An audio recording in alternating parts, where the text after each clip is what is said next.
ओम शांति। 7 मार्च 2025 बाबा के महावाक्य।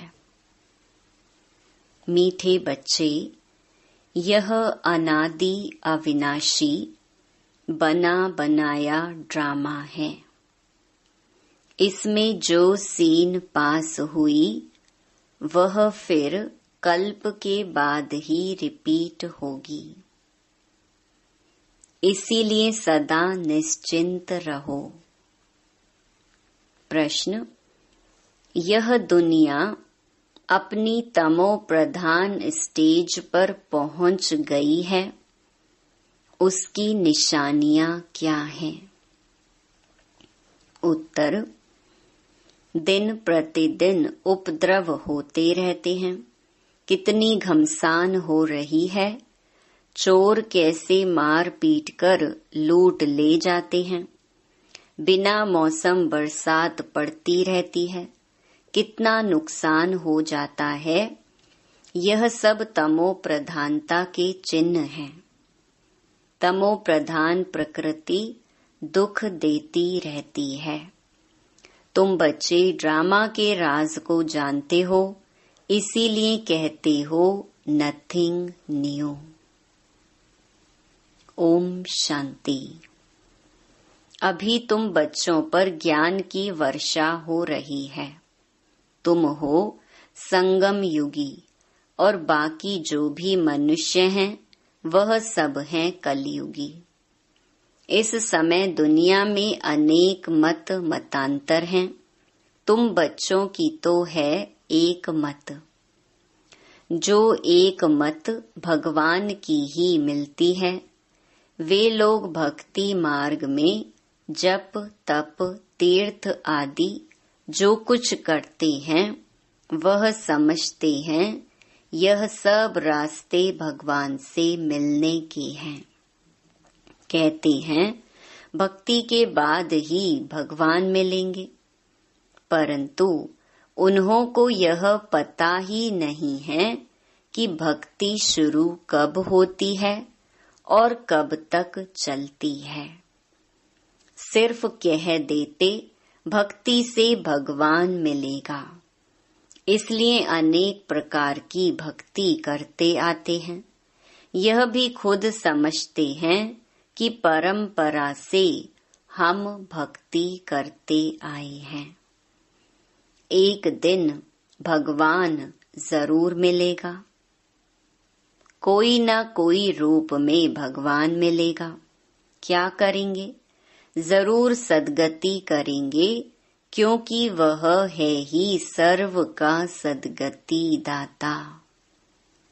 भगवान कौन है, कब आएगा, यह भी नहीं जानते। महिमा भल किस्म किस्म की गाते हैं। कहते हैं भगवान पतित पावन है, ज्ञान का सागर है। ज्ञान से ही सद्गति होती है। यह भी जानते हैं भगवान निराकार है। जैसे हम आत्मा भी निराकार हैं, पीछे शरीर लेती हैं। हम आत्माएं भी बाप के साथ परम धाम में रहने वाली हैं। हम यहाँ की वासी नहीं हैं। कहाँ के निवासी हैं, यह भी यथार्थ रीति नहीं बतलाते हैं।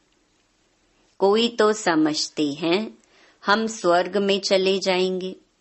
अब सीधा स्वर्ग में तो किसको भी जाना नहीं है। कोई फिर कहते ज्योति ज्योत में समा जाएंगे। यह भी रॉन्ग है। आत्मा को विनाशी बना देते हैं, मोक्ष भी हो न सकी, जबकि कहते हैं बनी बनाई बन रही, अब कुछ बननी नहीं। यह चक्र फिरता रहता है। हिस्ट्री ज्योग्राफी रिपीट होती है, परंतु चक्कर कैसे फिरता है यह नहीं जानते।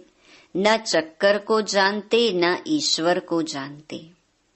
भक्ति मार्ग में कितना भटकते हैं। भगवान कौन है यह तुम जानते हो।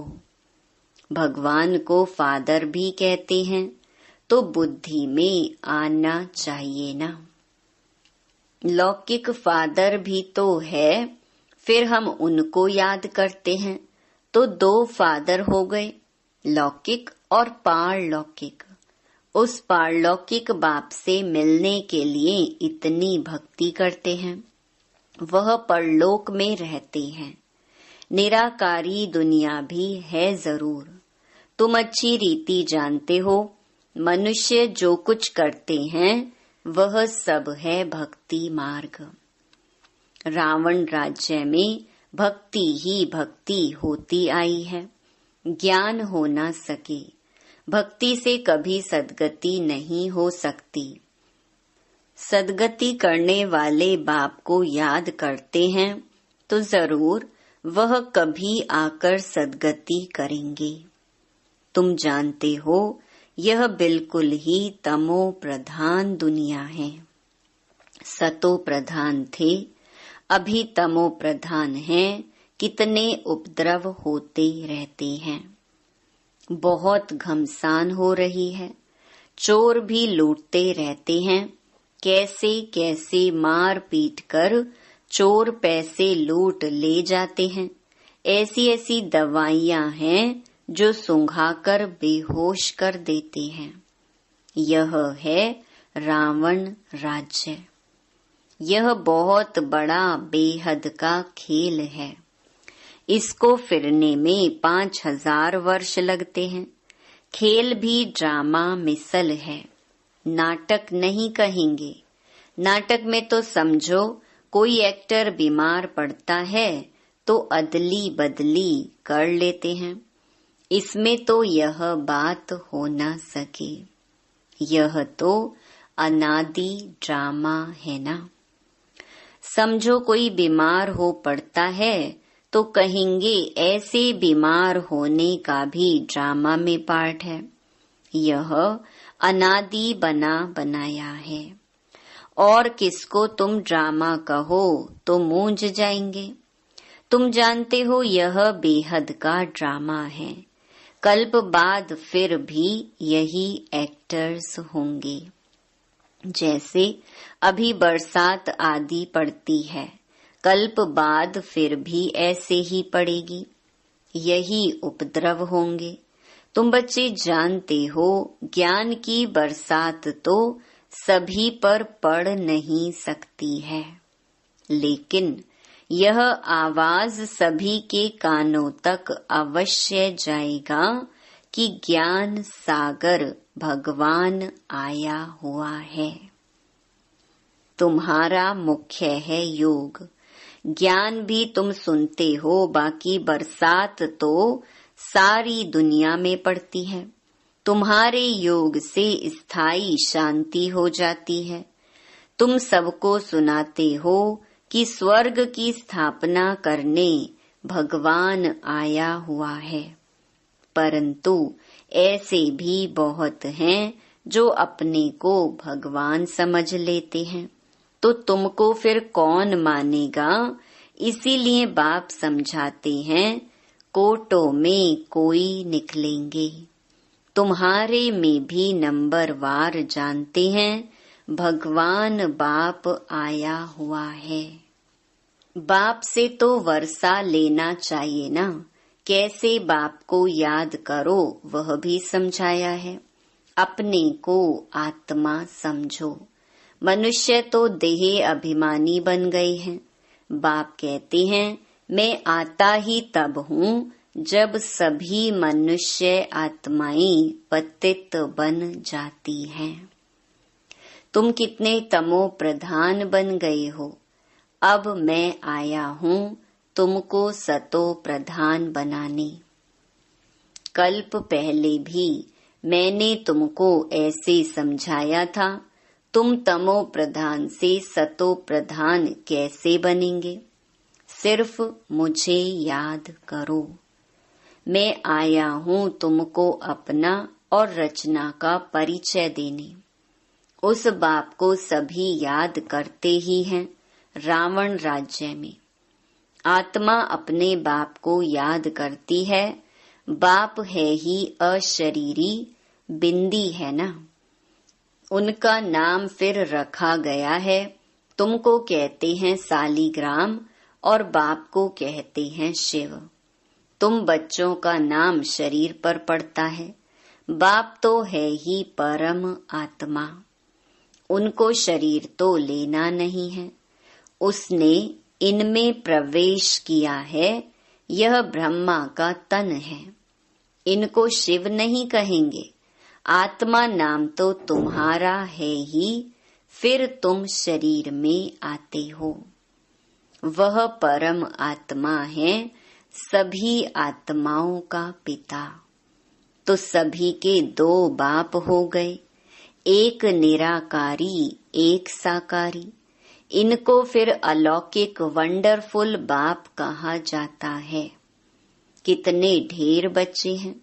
मनुष्यों को यह समझ में नहीं आता है। प्रजापिता ब्रह्मा कुमार कुमारियां इतने ढेर हैं, यह क्या है? किस प्रकार का यह धर्म है? समझ नहीं सकते। तुम जानते हो यह कुमार कुमारी प्रवृत्ति मार्ग का अक्षर है ना। माँ बाप कुमारी और कुमार। भक्ति मार्ग में तुम याद करते हो, तुम मात पिता हम बालक तेरे। अभी तुमको मात पिता मिला है, तुमको एडॉप्ट किया है। सतयुग में एडॉप्ट नहीं किया जाता है। वहाँ एडॉप्शन का नाम नहीं, यहाँ फिर भी नाम है। वह है हद का बाप, यह है बेहद का बाप। बेहद की एडॉप्शन है। यह राज बहुत ही गुहिया समझने लायक है। तुम लोग पूरी रीति किसको समझाते नहीं हो। पहले पहले अंदर कोई आते हैं, बोले गुरु का दर्शन करने आए हैं, तो तुम बोलो कि यह कोई मंदिर नहीं है। बोर्ड पर देखो क्या लिखा हुआ है। ब्रह्मा कुमार कुमारियां ढेर हैं। यह सब प्रजापिता के बच्चे हो गए। प्रजा तो तुम भी हो। भगवान सृष्टि रचते हैं। ब्रह्मा मुख कमल द्वारा हमको रचा है। हम हैं ही नई सृष्टि के, तुम हो पुरानी सृष्टि के। नई सृष्टि का बनना होता है संगम युग पर। यह है पुरुषोत्तम बनने का युग। तुम संगम युग पर खड़े हो, वे कलयुग में खड़े हैं। जैसे कि पार्टीशन पड़ गई है। आजकल तो देखो कितनी पार्टीशन है। हर एक धर्म वाला समझते हम अपनी प्रजा को संभालेंगे, अपने धर्म को, हम जिन्स को सुखी रखेंगे। इसीलिए हर एक कहते हैं हमारी स्टेट से यह चीज बाहर ना जाए। आगे तो राजा का सारी प्रजा पर हुक्म चलता था। राजा को माई बाप अन्नदाता कहते थे। अभी तो राजा रानी कोई है नहीं। अलग अलग टुकड़े हो गए हैं। कितने उपद्रव होते रहते हैं। अचानक बाढ़ आ जाती है, भूकंप होते रहते हैं। ये सब है दुख का मौत। अभी तुम ब्राह्मण समझते हो कि हम सब आपस में भाई भाई हैं, तो हमें आपस में बहुत बहुत प्यार से शीरखंड होकर रहना है। हम एक बाप के बच्चे हैं, तो आपस में बहुत प्यार होना चाहिए। राम राज्य में शेर बकरी जो एकदम पक्के दुश्मन हैं, वह भी इकट्ठे पानी पीते हैं। यहाँ तो देखो घर घर में कितना झगड़ा है। नेशन नेशन का झगड़ा आपस में ही फूट पड़ती है। अनेक मतें हैं। अभी तुम जानते हो हम सब ने अनेक बार बाप से वर्षा लिया है और फिर गंवाया है।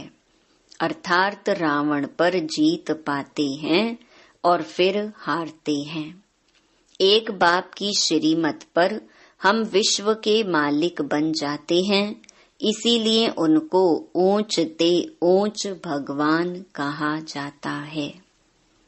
सर्व का दुख हरता सुख करता कहा जाता है। अभी तुमको सुख का रास्ता बता रहे हैं। तुम बच्चे आपस में शीरखंड होने चाहिए। दुनिया में आपस में सभी हैं लून पानी, एक दो को मारने में देरी नहीं करते। तुम ईश्वरीय औलाद तो शीरखंड होने चाहिए। तुम ईश्वरीय संतान देवताओं से भी ऊंच ठहरे। तुम बाप के कितने मददगार बनते हो। पुरुषोत्तम बनाने के मददगार हो तो यह दिल में आना चाहिए। हम पुरुषोत्तम हैं तो हमारे में वह दैवी गुण है। आसुरी गुण है तो वह फिर बाप का बच्चा तो कहला न सके। इसीलिए कहा जाता है सतगुरु का निंदक ठौर न पाए। वह कलयुगी गुरु फिर अपने लिए कहकर मनुष्यों को डरा देते हैं, तो बाप बच्चों को समझाते हैं सपूत बच्चे वह हैं जो बाप का नाम बाला करते हैं, शीरखंड हो रहते हैं। बाप हमेशा कहते हैं शीरखंड बनो। लून पानी हो आपस में लड़ो झगड़ो नहीं। तुमको यहाँ शीरखंड बनना है। आपस में बहुत लव चाहिए क्योंकि तुम ईश्वरीय औलाद हो ना। ईश्वर मोस्ट लवली है, तब तो उनको सभी याद करते हैं। तो तुम्हारा आपस में बहुत प्यार होना चाहिए, नहीं तो बाप की इज्जत गंवाते हो। ईश्वर के बच्चे आपस में लून पानी कैसे हो सकते, फिर पद कैसे पा सकेंगे। बाप समझाते हैं आपस में शीरखंड हो रहो, लून पानी होंगे तो कुछ भी धारणा नहीं होगी।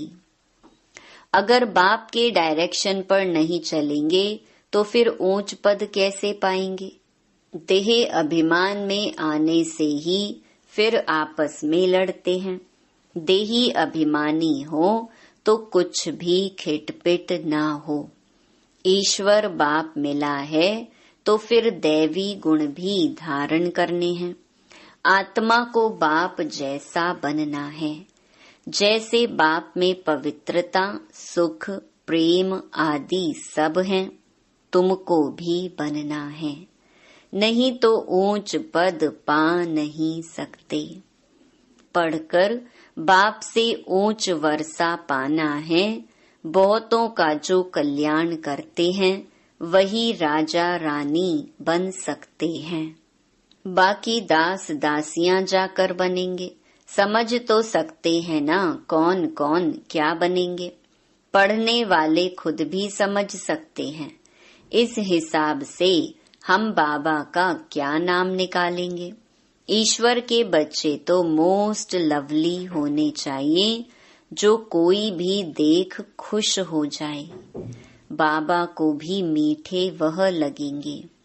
पहले घर को तो सुधारो, पहले घर को फिर पर, माना दूसरों को सुधारना है। गृहस्थ व्यवहार में कमल फूल समान पवित्र और शीरखंड होकर रहो। कोई भी देखे तो कहे ओहो, यहाँ तो स्वर्ग लगा पड़ा है। अज्ञान काल में भी बाबा ने खुद ऐसे घर देखे हैं। 6-7 बच्चे शादी किए हुए सब इकट्ठे रहते हैं। सब सवेरे उठकर भक्ति करते हैं। घर में एकदम शांति लगी रहती है। यह तो तुम्हारा ईश्वरीय कुटुंब है। हंस और बगुला इकट्ठा तो रह नहीं सकते। तुमको तो हंस बनना है। लून पानी होने से बाबा राजी नहीं होगा। बाप कहेंगे तुम कितना नाम बदनाम करते हो। अगर शीर खंड होकर नहीं रहेंगे तो स्वर्ग में ऊंच पद पा नहीं सकेंगे, बहुत सजा खाएंगे। बाप का बनकर फिर अगर लोन पानी हो रहते हैं तो 100 गुना सजा खाएंगे। फिर तुमको साक्षात्कार भी होते रहेंगे कि हम क्या पद पाएंगे। अच्छा, मीठे मीठे सिकी लधे बच्चों प्रति मात पिता बाप दादा का याद प्यार और गुड मॉर्निंग।